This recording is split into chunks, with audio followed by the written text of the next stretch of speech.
Je suis conservatrice de bibliothèques, mais surtout, je fais de la recherche sur les bibliothèques. Moi, mon job dans la vie, c'est d'imaginer les bibliothèques. Et ça tombe bien, parce qu'en fait, vous aussi, que vous soyez bibliothécaire ou en fait que vous soyez élu, notre job à tous, en tout cas en ce qui concerne les bibliothèques, c'est un peu de les penser pour aujourd'hui et pour demain. Mais je vais vous parler de quelque chose de bien spécifique, en fait, c'est la question des publics. Alors, moi, j'ai tendance à parler plutôt des habitants que des publics, parce que la séparation usagers-non usagers me paraît peu intéressante. Il me semble plutôt, et surtout après une année de Covid, de s'intéresser à comment on sert les habitants. Et donc, de se poser la question de savoir si finalement nos bibliothèques sont vraiment des services pour tous les habitants de vos communautés et de vos cités. En gros, la question, c'est celle de l'inclusion. Est-ce que les services publics culturels que sont les bibliothèques sont véritablement inclusifs ? Alors, la première chose, il me semble, c'est que pour être inclus, d'abord, il faudrait avoir accès aux services de la bibliothèque. Ça tombe bien, il se trouve que la bibliothèque, c'est un service public. Alors, si vous vous rappelez bien la notion de service public, qui doit être bien évidemment inscrite dans nos cœurs à tous, c'est une mission qui est une activité d'intérêt général, c'est un mode d'organisation consistant, de façon directe ou indirecte, à prendre en charge des activités d'intérêt général, on le redit parce qu'au cas où ce ne serait pas bien clair, par des personnes soit publiques, là on parle des bibliothèques justement, soit privées, mais sous le contrôle d'une personne publique. Vous aurez bien compris que l'intérêt général, c'est-à-dire cette jonction entre les intérêts des individus dans la nation et l'intérêt du groupe au-delà des individus, est au cœur de la notion de service public, telle qu'elle est notamment incarnée par les bibliothèques. Oui, mais alors, est-ce que vos bibliothèques offrent les mêmes services à tous, sur notre territoire par exemple ? Et puis, est-ce qu'une bibliothèque offre véritablement le même service à tous ses habitants ? La même qualité de service ? Alors justement, un service pour tous, ce serait quoi ? On pourrait le prendre du point de vue d'abord de la gratuité. Est-ce que tout le monde peut venir à la bibliothèque ? Est-ce que tout le monde a accès à la bibliothèque ? Il se trouve qu'on est dans un pays où les bibliothèques sont gratuites d'accès, ce qui est déjà un bon signe. Je ne sais pas si vous vous rappelez, mais il y a quelques années, il y a une municipalité qui a essayé de changer ça et de faire payer l'accès à la commune d'à côté, aux habitants de la commune d'à côté. C'est un des rares cas où la ministre est directement intervenue pour dire à la personne que non, en fait, ça n'allait pas se faire comme ça. Donc ça, c'est quelque chose qui est acquis. Par contre, la gratuité des services, ce n'est pas du tout acquis. On est bien d'accord. Voilà. Il y a des bibliothèques pour qui c'est payant ou pas payant. C'est donc déjà une première distinction. Et puis il y a la question des amendes. Je m'adresse aux personnes dans la salle, puisque les autres, je vous vois beaucoup moins, parce qu'en fait, je suis en train de me regarder moi-même. En fait, c'est un peu une mise en abîme de mon propre discours. Voilà. Du coup, dans la salle, les élus, les bibliothécaires, il y a des amendes dans vos bibliothèques ou pas ? Vous pouvez lever la main s'il y a des amendes. C'est pas pour vous mettre l'index du tout, mais pas d'amende ? Donc derrière moi, il y en a peut-être. Sachez qu'il y a tout un mouvement là qui s'appelle Fine Free Library aux États-Unis et au Québec qui s'appelle Abolition des frais de retard. Un grand mouvement pour justement enlever les frais d'amende des bibliothèques parce qu'ils ont fait des études auprès des publics et ils se sont rendus compte qu'une bonne partie de la population qui n'avait pas les moyens de pouvoir régler ces amendes qui souvent sont très symboliques en fait pour ceux qui ont les moyens, avaient enlevé de la bibliothèque un bon paquet des habitants en fait. Alors le service pour tous, c'est aussi l'égalité d'accès. Alors est-ce que je peux accéder à la bibliothèque si j'ai accès à la bibliothèque ou à ses services plutôt, si je n'ai pas par exemple de justificatif de domicile, ou si je suis en situation de handicap, si je ne parle pas bien français, si j'habite loin, si je travaille aux heures d'ouverture, et j'en passe, parce qu'il y a bien d'autres questions à se poser. La question de si j'habite loin, elle peut paraître un peu étrange. On pourrait se dire, il y a bien une bibliothèque par ville quand même. Oui, d'abord non, on est bien d'accord. Et ensuite, c'est vrai que la plupart du temps, c'est ça. En fait, l'ABF, donc l'Association des bibliothécaires de France, a pu mesurer, grâce aux statistiques du ministère, que 91% des Français mettent moins de 20 minutes pour se rendre dans une bibliothèque. Mais est-ce que c'est le cas sur votre territoire ? Est-ce que vos habitants mettent moins de 20 minutes pour rejoindre la bibliothèque ? Il y a ce qu'on appelle des zones blanches. Bref, vous voyez bien qu'on a quand même un certain nombre de questions qui réduisent finalement cette idée qu'il y aurait un service pour tous qui serait la bibliothèque. Alors comment on pourrait améliorer la possibilité, du coup, pour ces bibliothèques, qui sont des services publics, d'être des services pour tous? D'abord, l'État nous fournit un certain nombre de réflexions là-dessus, à partir de la notion de modernisation des services publics, qui concerne a priori d'abord l'État, mais qui en fait, par ricochet, concerne tout le monde. Et qui d'ailleurs disait sur son site web de la modernisation que c'est la notion d'accueil des usagers qui est ici concernée et qu'elle repose sur 3 choses. L'amélioration de la relation entre l'administration et l'usager, un maître mot qui est celui de la simplification, et un dernier point qui est un meilleur usage des nouvelles technologies. Tout ça se passant avant le Covid. Et ils nous disent que ça estompera petit à petit les frontières entre les modes d'accueil. Le fait est que cette modernisation du service public, elle s'est installée en 3 grandes étapes, on va dire. Vous connaissez les lois sur la transparence du service public, c'était la première étape, les questions d'égale concurrence, etc., 2000-2006, mais surtout la charte Marianne, que vous connaissez certainement. Vous savez qu'elle a été édifiée, on va dire, en 2008, revue en 2016, revue en 2020. Et puis, il y a surtout la grande dynamique Action publique 2022 qui a été lancée en 2017 et qui vise à assurer un meilleur service public pour les usagers, améliorer les conditions d'exercice du métier des agents publics et baisser la dépense publique pour les contribuables. Je vous laisse le soin de faire le calcul de comment tout ça peut marcher, d'accord ? Ce qui est important, c'est le baromètre de Marianne et son évolution entre 2016, 2019 et 2020. En 2016, je vais vous prendre un exemple, c'est celui de l'accueil des personnes en situation de handicap.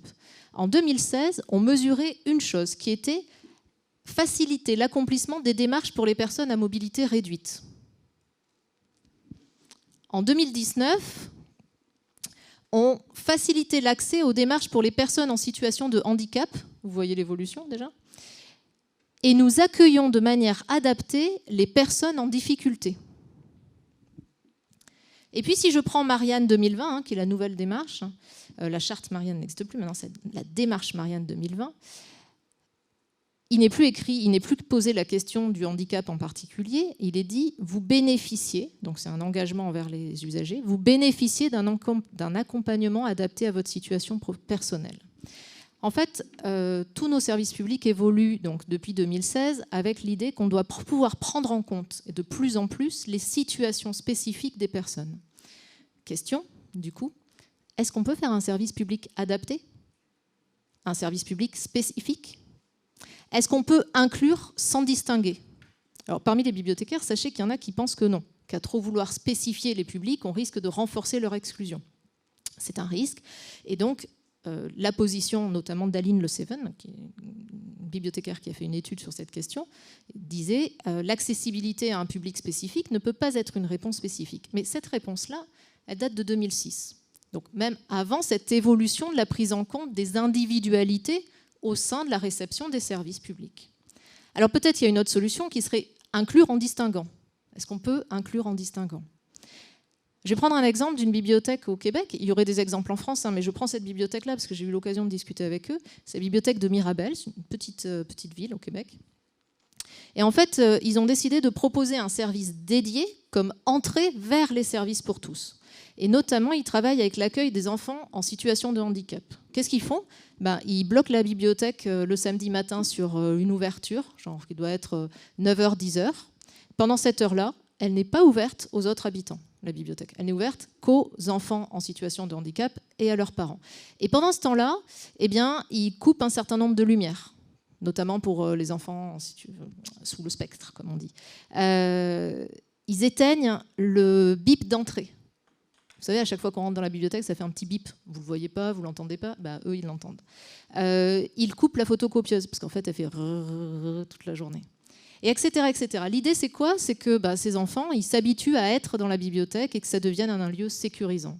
Et puis à 9h, peut-être qu'ils resteront. Peut-être pas la première fois, mais peut-être la deuxième fois.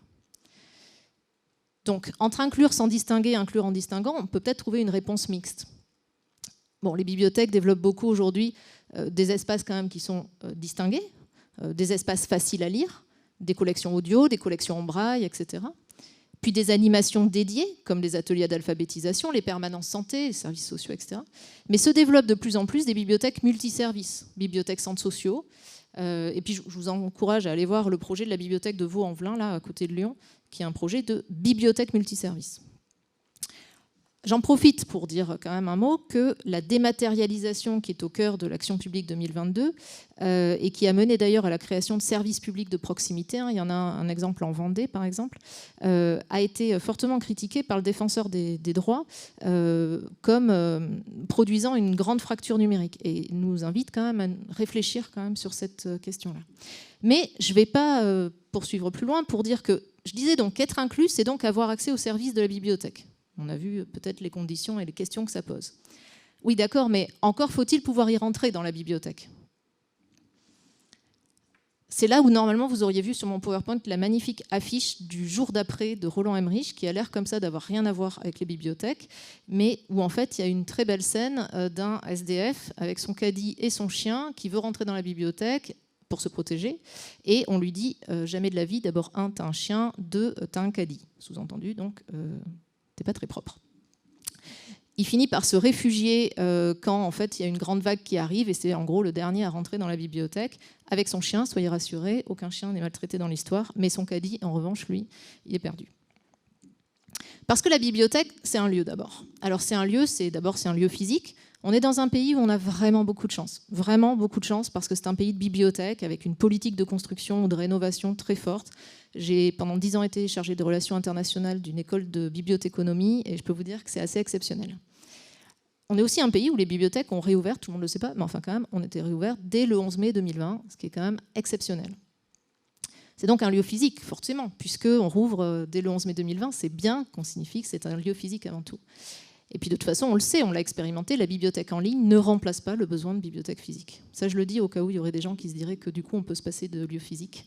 Je vous le dis, non. On pourra en reparler si vous voulez, mais voilà. Mais la bibliothèque, c'est aussi un lieu numérique. D'abord parce qu'il y a des bibliothèques numériques dans certaines bibliothèques.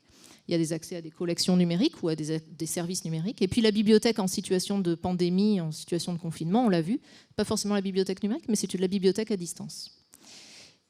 La bibliothèque, c'est aussi un lieu symbolique, mais on en reparlera plus tard. Alors la bibliothèque, c'est un lieu physique, d'accord, mais c'est un lieu physique pour tous ? Bon, d'abord, vous le savez comme moi, il s'agit d'abord de respecter les normes de construction des bâtiments pour que ça puisse être un lieu pour tous, un lieu physique pour tous. Il y a la question de la signalétique aussi. On en a parlé, bon, on en parle moins maintenant, mais on en a parlé pendant un temps, la question de l'accessibilité de la signalétique aux personnes qui parlent une autre langue, mais aussi aux personnes en situation de malvoyance, etc. La bibliothèque, c'est aussi un lieu physique parce que finalement, c'est un lieu qui est considéré comme sécurisant, qui est un lieu protégé. Il y a eu beaucoup d'études sur le fait que des jeunes qui sont en situation de rejet familiaux et sociaux, on va dire, notamment des jeunes LGBT+, trouvent refuge dans la bibliothèque. Des jeunes fugueurs aussi, des mineurs isolés, etc. La bibliothèque, par ailleurs, c'est un refuge, la bibliothèque physique, dans de nombreux pays. S'il y a une catastrophe, la bibliothèque devient le point d'information, y compris d'ailleurs pendant des émeutes. Je voudrais vous parler d'une petite histoire. C'est la bibliothèque de New York. Ils ont mis en place un projet qui peut être fait dans n'importe quelle bibliothèque. Ça paraît impressionnant parce que c'est New York, mais ils ont considéré que la bibliothèque, c'était un lieu tellement sécurisant qu'au fond, s'il y avait des projets de maintenir les relations entre un parent détenu et un enfant, et notamment à travers le livre, ça pouvait se faire à la bibliothèque. Alors qu'est-ce qu'ils font ? Ils ont une salle agréable, accueillante, conviviale, où une assistante sociale ou un parent qui n'est pas détenu vient avec l'enfant et le parent détenu, lui, est en visio dans la prison de Rikers, qui est au milieu de New York. Et la bibliothèque achète 2 livres, un qui est donné au père, en général, c'est souvent des papas, à la prison, et l'autre à l'enfant dans la salle, et le livre est lu en visio comme ça.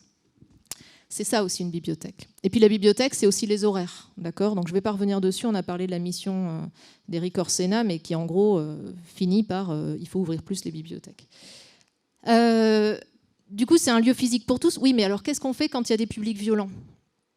Tous les bibliothécaires vous le diront, il y a des publics qui sont une forte marginalité souvent et qui peuvent avoir une certaine violence. Puis qu'est-ce qu'on fait justement des publics en situation de grande marginalité ? Toutes les bibliothèques vous le diront, on est aussi un lieu d'accueil pour les personnes qui sont sans domicile et qui forcément n'ont pas qui sont pas propres, quoi, tout simplement parce qu'ils vivent dehors et ils ne peuvent pas se doucher. Les bibliothèques sont capables de travailler sur cet accueil-là. C'est justement un des éléments qu'on leur reconnaît depuis longtemps. Mais les bibliothécaires ne sont pas formés, forcément d'ailleurs. Il y a des développements de métiers dans les bibliothèques à ce sujet, des métiers d'animateurs socioculturels notamment, mais il y a aussi des partenariats qui se font notamment avec le SAMU social, etc. Et c'est très important de noter le travail qui est fait par les bibliothèques pour permettre non pas que les personnes puissent rentrer dans la bibliothèque, tout le monde peut rentrer dans la bibliothèque, mais que les relations entre les différents usagers se passent correctement dans la bibliothèque. Parce que le problème des publics violents, y compris envers eux-mêmes, et des publics qui sont pas propres, on va dire, c'est pas chouette de le dire, mais c'est comme ça, eh bien en fait c'est plutôt une question de gêne les uns avec les autres. On a vu donc à l'époque de Calais des conflits entre usagers, notamment d'incompréhension de l'usage de la bibliothèque. Il y a des gens qui viennent à la bibliothèque pour se laver, il y a des gens qui viennent à la bibliothèque pour recharger leur téléphone, etc. Un des enjeux de la bibliothèque, c'est aussi de faire en sorte que ce soit un lieu où tous les habitants, quelles que soient leurs conditions de vie, puissent se rencontrer. Parce que savoir qu'il y a des SDF, c'est une chose, hein. On est d'accord, on le sait tous. Mais se retrouver à la bibliothèque avec des SDF et quelque part partager une expérience commune d'intérêt pour la culture, c'est autre chose. Et ça, c'est aussi quelque chose que fait la bibliothèque. Bon, et puis je ne vous parle même pas des publics empêchés, bibliobus, bibliothèque mobile, bibliothèque service à domicile, etc., etc. Vous connaissez tout ça. Bon, alors, ok, admettons que la bibliothèque physique soit un lieu pour tous, mais est-ce que la bibliothèque en tant que lieu numérique est un lieu pour tous? Alors d'abord, vous savez comme moi que l'accès à distance... Non, on m'avait dit 30 minutes, il me reste... et j'en suis à 17. On veut me voler du temps, je vous le dis, moi. Est-ce que c'est un lieu numérique pour tous?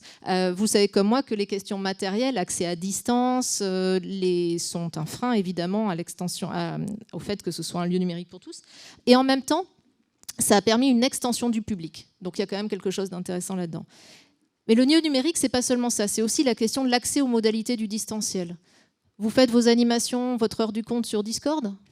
Super. En quoi? En vidéo? En audio? En chat? Est-ce que tout le monde a accès à ça? Comment on fait? Est-ce qu'on développe maintenant de la comodalité? C'est-à-dire je fais l'heure du compte à la bibliothèque en présentiel et puis je vais le faire aussi en distanciel sur une plateforme audio, en sous-titré? Qu'est-ce que je fais? Ça pose un grand nombre de questions qu'il faut savoir affronter. Sans compter que, évidemment, tout le monde n'est pas très à l'aise sur tous les services. Je pourrais vous en parler longtemps.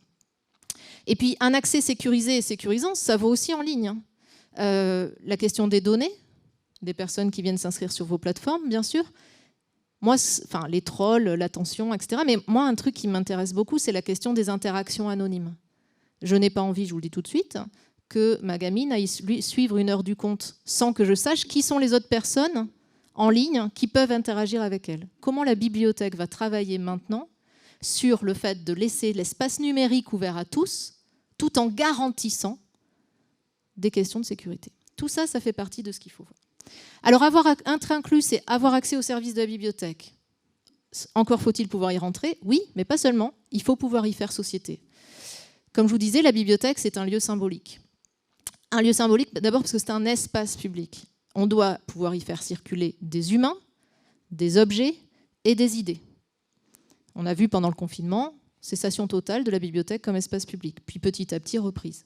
Avec bien sûr des règles, et puis des jeux de domination, forcément. Et la bibliothèque, c'est aussi un lieu au sens de place, qu'on utilise on va dire en sociologie, si vous voulez, pour aller plus vite. La place, c'est quoi dans ce cas-là? C'est à la fois une donnée géographique, c'est un bâtiment avec une adresse bien spécifique, on sait où est la bibliothèque. Okay, c'est un environnement, c'est ce qu'on peut y faire et qui peut le faire. Et puis c'est aussi une culture, c'est-à-dire c'est l'ensemble des valeurs qui sont représentées et qui représentent ce lieu. D'accord ? Sauf que des jeux de représentation, il y en a plein dans la bibliothèque. D'abord, il y a la manière dont on conçoit le bibliothécaire. Qu'est-ce que c'est le bibliothécaire? D'abord, il peut être vu par les usagers selon sa place dans la société. Est-ce qu'il est considéré comme un spécialiste du livre et de la lecture?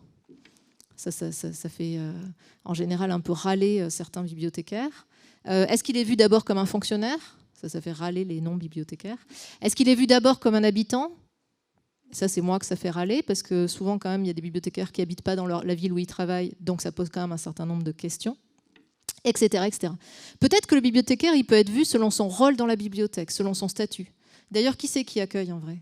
C'est le bibliothécaire qui renseigne? C'est les agents de sécurité, là où il y a des agents de sécurité? C'est les personnels d'entretien qui font en sorte que la bibliothèque soit accueillante? Alors, qui assure l'accueil, en fait, dans le lieu? Et puis, c'est évidemment le bibliothécaire, selon ses propres jeux de représentation, ce que lui-même, il renvoie aux autres. Premier travail à faire pour être plus inclusif, c'est bien sûr de changer les représentations des bibliothécaires. Là, il y a des bibliothécaires dans la salle, ils y travaillent, donc voilà, je ne le dis pas plus. Mais c'est aussi changer notre représentation du public. Alors là, je fais plutôt un message aux élus. Je vous encourage à soutenir l'embauche de sociologues dans les bibliothèques, ou au niveau de la région ou du département. Voilà, je parle à tout le monde. Parce qu'évidemment, pour bien connaître les publics, il faut faire de la sociologie des publics, etc. Et on ne va pas inventer tout seul qui sont les habitants et surtout, quelles sont leurs vulnérabilités. La vulnérabilité sur un territoire n'est pas la même que sur le territoire voisin. C'est d'ailleurs pour ça que le type, là, dans le sud-est, il voulait fermer sa bibliothèque aux gens d'à côté, qu'il trouvait beaucoup plus vulnérables, donc peu propice à venir dans sa belle bibliothèque. Bon, l'autre chose, c'est susciter les interactions. Vous l'avez dit tout à l'heure, les collègues de Marmande ont fait des animations, des ateliers, etc., etc. D'ailleurs, ça, c'est susciter les interactions, ça se fait aussi sur les questions numériques, d'accord ? Or, on le sait bien, d'ailleurs là, moi je suis en zéro interaction avec les collègues qui sont derrière moi. Comment est-ce qu'on crée de l'interaction, ce qu'on appelle en interaction homme-machine, d'ailleurs de la conscience mutuelle sur les plateformes numériques? C'est un vrai enjeu de former les bibliothécaires à l'heure actuelle sur ces questions-là. Il y a des beaux articles sur la question, je pourrais vous les transférer.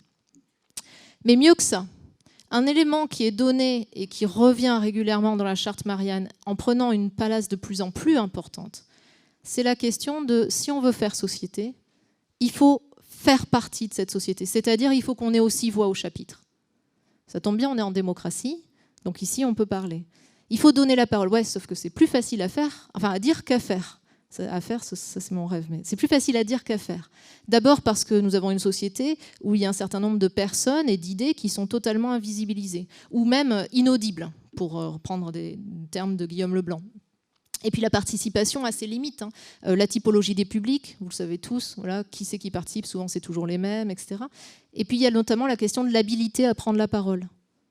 Est-ce que c'est facile pour tout le monde de prendre la parole? D'abord de prendre la parole en public, on le sait tous, mais même de parler en français, par exemple, ou tout simplement de savoir s'exprimer à un niveau qui est celui attendu dans une discussion. On aurait de quoi en parler aussi. Il y a la question aussi des droits culturels. Donc ça, c'est quelque chose dont vous devez être en train de vous saisir, j'imagine, dans tous les élus actuellement. Or, à l'heure actuelle, la façon dont on se saisit des droits culturels est très centrée sur l'animation. Venez, on va faire une expo sur vous, ça va être super. Alors qu'aujourd'hui, les droits culturels, ce dont on attend, c'est véritablement une construction de services collectifs. En d'autres termes, moi, ce que j'ai tendance à dire aujourd'hui, et je fais mes recherches là-dessus, c'est qu'il convient de s'intéresser non plus seulement à la manière dont on va accueillir les gens, donc à l'inclusion, mais bien plus que ça, à la notion d'hospitalité. L'hospitalité, alors là, c'est le moment où je vais parler de la Bible, ce qui est un peu bizarre pour les gens qui me connaissent. Mais vous vous rappelez Marthe et Marie ? Ouais, j'ai entendu un petit oui. Marthe et Marie, alors je vous la fais en bref, mais d'ailleurs, ça prend 3 lignes en vrai dans le texte originel. Jésus va dans un village, il est accueilli par 2 sœurs, Marthe et Marie. Et Marthe fait tout. Elle prépare le repas, elle s'occupe de tout, voilà. Et au bout d'un moment, elle en a ras la casquette, en gros, et elle dit à Jésus, non mais quand même, Marie pourrait pas m'aider un peu là, parce qu'elle ne vous accueille pas bien. Et Jésus dit, non, pas du tout, en fait, elle est en train d'écouter ce que je dis. Et c'est ça aussi, l'hospitalité, c'est quand on admet que celui qu'on reçoit, en fait, a autant à apporter que celui qui accueille. Eh bien, contre toute attente pour tous les gens qui me connaissent, je fais complètement de cette idée la mienne pour penser que l'avenir des bibliothèques aujourd'hui, en termes d'inclusion, il est dans l'hospitalité et pas dans l'accueil. Et on a vraiment quelque chose à déterminer là-dedans, et notamment pour repenser les formes, si vous voulez, de la fraternité et de la reconnaissance, et ça passera par une légitimité et une circulation des idées scientifiques, des idées techniques et des idées profanes, et des savoirs profanes. C'est ce que j'appelle, concept, l'hospitalité documentaire. Donc bref, être inclus, c'est quoi? C'est avoir accès aux services de la bibliothèque, à condition de pouvoir y rentrer et de pouvoir y faire société. Conclusion, pour vous, les élus ou les collègues bibliothécaires, inclure, c'est quoi? C'est assumer cette responsabilité. Alors, comment on assume cette responsabilité? Déjà, on peut essayer de penser autrement que par la notion d'exclusion. Et moi, je vous encourage à vous saisir de ce qu'on appelle l'éthique du care, qui nous invite à la fois à nous soucier de l'autre, non pas parce qu'il est hors du groupe social, comme on a tendance à le voir dans l'exclusion, mais parce que les services que nous proposons rencontrent finalement un certain nombre de vulnérabilités. Je reprends mon histoire d'heure du compte. Admettons que je fasse l'heure du compte en ligne en français. Vous voyez déjà le nombre de vulnérabilités possibles, c'est-à-dire le nombre d'exclusions possibles vis-à-vis de ce service. Je parle pas français, j'y ai pas accès. Je sais pas utiliser, je sais pas, le Zoom, j'y ai pas accès. J'ai pas une bonne connexion Internet, j'y ai pas accès. J'ai pas de dispositif pour regarder Internet, je n'y ai pas accès, etc., etc. La question aujourd'hui, c'est comment est-ce que je vais être en capacité d'entendre ces vulnérabilités, de travailler, non pas à les résoudre, on veut pas sauver le monde, mais plutôt à transformer nos services pour qu'ils soient accessibles au plus grand nombre, y compris peut-être en proposant des comodalités. C'est-à-dire, je vais dire, eh ben, mon heure du compte en ligne, elle se fera en visio et en français, mais peut-être que du coup, je vais faire des heures du compte en salle, en je ne sais pas quelle langue. D'accord ? Donc en fait, toute la question, c'est d'être toujours en situation d'assumer le fait qu'on veuille prendre soin des autres sur notre territoire. Et pour ça, moi, j'encourage tout le monde à s'interroger, est-ce qu'on pourrait mesurer, parce qu'au fond, ça c'est une position éthique, hein, je parlais d'éthique du care, est-ce qu'on pourrait mesurer notre engagement éthique en tant que service public ? Il y a différents outils qui existent pour ça. Il y en a un très très beau qui s'appelle l'audit d'inclusion publique qui a été fait par le CULC. Alors le CULC, c'est le Conseil urbain des bibliothèques canadiennes, mais c'est en anglais, voilà, et qui nous invite notamment à nous intéresser à l'indicateur d'intentionnalité, qui est de dire, vous faites des choses pour l'inclusion ? Ah oui, oui, je fais plein de choses, je fais ça, ça, ça, très bien. Mais vous le faites, c'était prévu ? Ou il se trouve que ces coups de bol, ils viennent ? Et la question de l'intention, c'est ça, c'est est-ce que vraiment a été mis en place tout ce qu'il fallait pour éliminer les obstacles à l'inclusion ? Par exemple, former les équipes. Par exemple, avoir un budget dédié, etc., etc. Et puis, dernier outil, c'est l'agenda 2030. L'agenda 2030, dont je sais que tout le monde est invité à se saisir et de plus en plus. Donc, c'est l'agenda pour le développement durable et ses 17 objectifs. Les bibliothèques sont très engagées là-dedans. Et moi, j'invite et les bibliothèques à s'en saisir et les élus à réaliser combien les bibliothèques ont un engagement éthique et actif sur chacun des objectifs. Parce qu'en général, quand je parle de ça, on voit très bien les bibliothèques sur l'éducation de qualité, par exemple. Ça, on voit bien. Mais quand je dis que les bibliothèques sont actives aussi sur la lutte contre la pauvreté ou sur la lutte contre la mauvaise alimentation, c'est moins flagrant. Donc, je vous le dis parce qu'on a beaucoup étudié, les bibliothèques sont actives là-dessus. J'encourage toutes les bibliothèques à faire la liste de toutes les actions qu'elles mènent sur chacun de ces objectifs et ensuite de voir avec leurs élus pour se mettre à la table, non pas seulement des élus de la culture pour travailler sur les politiques publiques culturelles, mais bien de mettre la culture BIB aux tables de toutes les constructions des politiques publiques locales, qu'elles soient relatives à la lutte contre la pauvreté, à la faim, à la santé, etc. Parce que les bibliothèques, ce sont des lieux d'information et que sans information, on ne peut pas se sortir de la misère, on ne peut pas se sortir de la dénutrition, de la malalimentation, etc., etc.